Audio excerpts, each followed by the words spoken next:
Hello, I'm Ted Gunderson. I retired from the FBI in 1979 after more than 27 years service. At the time of my retirement, I was a senior special agent in charge of the FBI Los Angeles Division with more than 700 people under my command and a budget of more than $22.5 million. I recently decided to produce my own radio talk show. One of my guests was Gene Chip Tatum, a former CIA 25-year Black Ops operator. At the end of the first show, 2 hours, I decided this man had much more information to furnish than he could furnish in that 2-hour period. I had him back for 13 more shows. I interviewed him for a total of 26 hours. This man has a phenomenal story.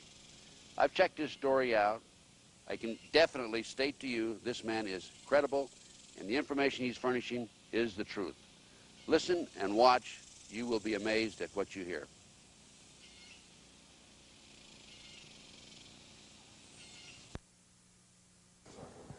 Hi, my name's Chip Tatum, and I'm an ex-intelligence officer for the United States government.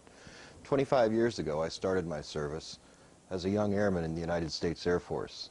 I went through Special Forces training as a combat controller and was subsequently sent to Vietnam. During my tour in Vietnam, I was recruited onto a team called Team Red Rock. The operation that we performed was Operation Red Rock. It was an operation designed to move Lon Nol, the premier of Cambodia, off of the proverbial fence and onto the side of the U.S. government. During this operation, Team Red Rock was captured. Orders were given by the President of the United States that Team Red Rock should not return to the United States. During our captivity, all but 2 of us were tortured to death.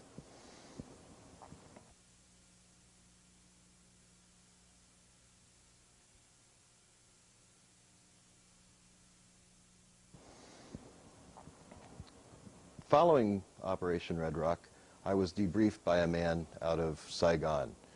This man came to Clark Air Force Base in the Philippines, where I was being held as a patient, and debriefed me. During the debriefing, he explained to me what happened while we were in captivity and explained the events leading up to the captivity. He explained to me that when Washington decided to order Operation Red Rock, the President ordered that no one can ever know.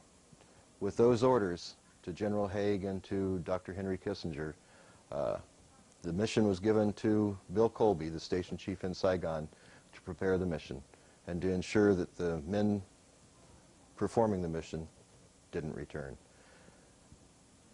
At the end of the debriefing with Mr. Colby, he explained to me that I had a choice. I could either stay with the Air Force and go under the operational control of the CIA, or I could go under the direct employment of the CIA. I chose, as a young military man, to stay with what I knew. I enjoyed the Air Force, I enjoyed the camaraderie in the military, and I knew for sure that I wouldn't have to go back to Vietnam as an ex-prisoner of war. Well, I chose that route, and no sooner did I get back to the United States than I was turned around and sent back to the Southeast Asia area again. I moved in and out of Vietnam under the operational control of the CIA, attached to a company called Air America. My job was to jump into the area of downed Air American aircraft and communicate to move them out and extract them from the area. In 1975, my operational control mission sent me to a place called Yugoslavia. I actually based out of Italy, but we crossed the border into Yugoslavia to try to ascertain the condition of Tito and the condition of the country, to try to find out who was going to be replacing Tito in the event of his death. President Tito was very ill. I spent 2 years in that area of operations, and then upon Mr. Colby's advice, I left active service for the United States government. When I left service, I went into a place called Gunnison, Colorado. I started my family. I had a little deli. I was working in the deli one day, and a couple of the boys came in wearing suits and sunglasses. They told me that the government needed me, and I was reactivated involuntarily to the United States Army this time. I was sent to a place called Fort Campbell, Kentucky. Fort Campbell was basing a new special operations unit The buildup of this unit was in response to our problem in the Iranian desert in the failed hostage rescue unit under the Carter administration. The year was 1980. The activation of me into this unit brought on an all-new meaning to me in the area of intelligence work. Previous to this time, although Team Red Rock was betrayed by the President and his orders that we shouldn't return, I found no other involvement of the government in misdeeds. However, from the day I joined Task Force 160 at Fort Campbell, Kentucky, until today, I've seen nothing but government corruption. He said, pending before this court, and I won't bore you with the first language. By the way, copies of this are available over in our booth 228. Pending before this court is the defendant's motion, blah, blah, blah. It says, he even goes on to say that he believes we probably can prove all this evidence. But here's what he says we cannot talk about. Any reference to the plaintiffs, that's me, plaintiffs' participation in programs, operations, or missions sponsored by the FBI or the CIA or any other agency of the United States government, covert or otherwise, as well as any organization sponsored by or aligned with the U.S. government, specifically including but not limited to any programs, operations, or missions conducted in Southwest Arkansas regarding the training of Nicaraguan nationals, the funding and support for any functions involved in the Nicaraguan conflict, and any contact or communications with operatives, officials of the above-named agencies or organizations. Any reference to President or Governor Bill Clinton and or Hillary Clinton and the Mina Ornella airports.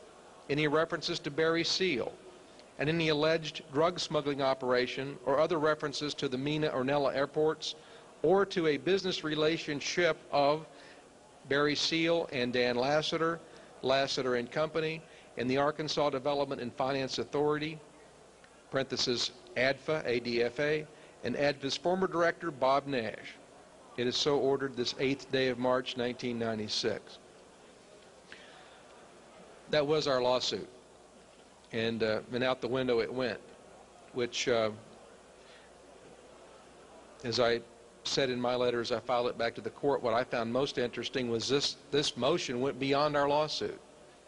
And nowhere in our suit had we even named some of the people they eliminated reference to, which obviously was their own admission that they knew exactly where their liabilities were and wanted to make sure that we didn't get into court and somehow bring in the real scandal of this story, which is the money laundering aspects of what was going on with the huge profits generated from the cocaine activity.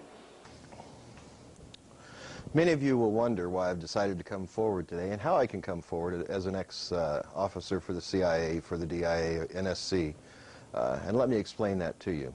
I can come forward today because a federal judge has ordered at a federal trial that I was a defendant in, that the items that I wanted to discuss and present in my trial were not classified. And the reason he decided to do that is the last thing that judge wanted to do was allow that courtroom to hear what I had to say. He had to, first of all, under the CIPA requirements, that's Classified Information Procedures Act of federal court, he would have to get security clearances for all of the jurors, for the U.S. attorney, and for my attorney, and all of the clerks in the courtroom. No, judges, although the judges aren't required to have that clearance, he would have had to have his staff cleared. The clearances presented a problem in that it would have delayed the trial several months, and they would have had to allow me bond of some sort at that point. At that point, I'd been held without bond because I was a flight risk and a danger to society. The statement made by the Federal Bureau of Investigation after arresting me was that I had traveled outside of the country. Well, of course I had. That was my job. So that made me a flight risk. Even though my family lived here, I was still a flight risk. So I was held in prison. They can do that. They can do that for an undetermined amount of time in any federal case in the interest of justice. They can delay your Speedy Trial Acts in the interest of justice and because the courts are backed up. So everyone needs to understand that the federal court system is a very one-sided system. It's interesting that during testimony by federal agents in the pretrial portion, in the bond portion, federal agent is allowed to lie on the stand and won't be held accountable for that lie. They won't be prosecuted because it's very difficult for the U.S. Attorney's Office to prosecute their purported prime persons that will provide testimony during the body of the trial.